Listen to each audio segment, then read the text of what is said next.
Regular holidays. Lahat na magawa na sakop ng holiday payroll ay dapat bayaran ng kanyang regular na arawang sahod, daily basic wage at COLA. Ibig sabihin na lahat na magawa ay kailangan bayaran ng may pagawa katumbas ng 100% ng kanyang arawang sahod kahit hindi pa mapasok sa araw ng pista opisyal, subalit kinakailangan siya ay nagtatrabaho o kaya ay nakaliban sa trabaho na may bayad.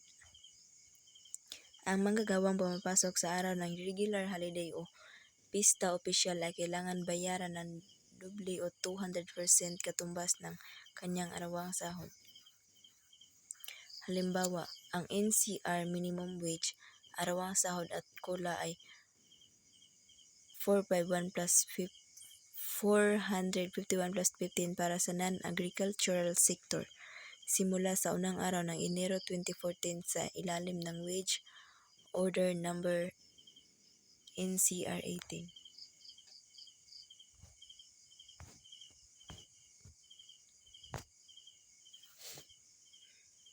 Ayon sa Executive Order number 292 na sinusugang na Republic Act 9849, ang 12 holiday o pista opisyal ay ang mga sumusunod maliban sa pamamagitan ng paglalabas ng isang batas, kautusan o proklamasyon. New Year's Day, Monday, Good Friday, Araw ng Kagitingan, Labor Day, Independence Day, 1 January, movable date, Monday nearest April 9, Monday nearest April 1, Monday nearest June 2. National Heroes Day, last Monday of August, Bonifacio Day, Monday, Christmas Day, Monday.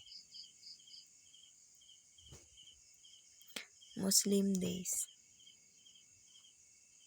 Ang mga sumusunod ay ang Muslim holidays na nilabas sa pamamagitan ng Presidential Decree number 1083 Code of Muslim Persons Law of the Philippines as amended.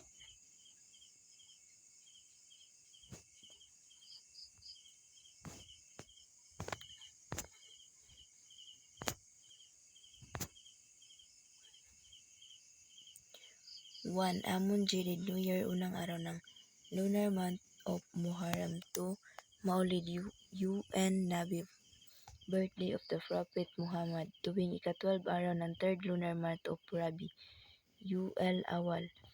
3, Laylatul Isra wal Mi'raj, nocturnal journey as ascension of the Prophet Muhammad. Ang mga pista opisyal na ito ay pagdidiwang lamang sa probinsya ng Basilan, Lanao del Norte, Lanao del Sur, Maguindanao, North Cotabato, Sultan Kudarat, Sulu, Tawi-Tawi, Zamboanga del Norte at Zamboanga del Sur at iba pang mga Muslim province at mga syudad na maaaring italaga ng batas. Explanation of regular day. Regular day is regular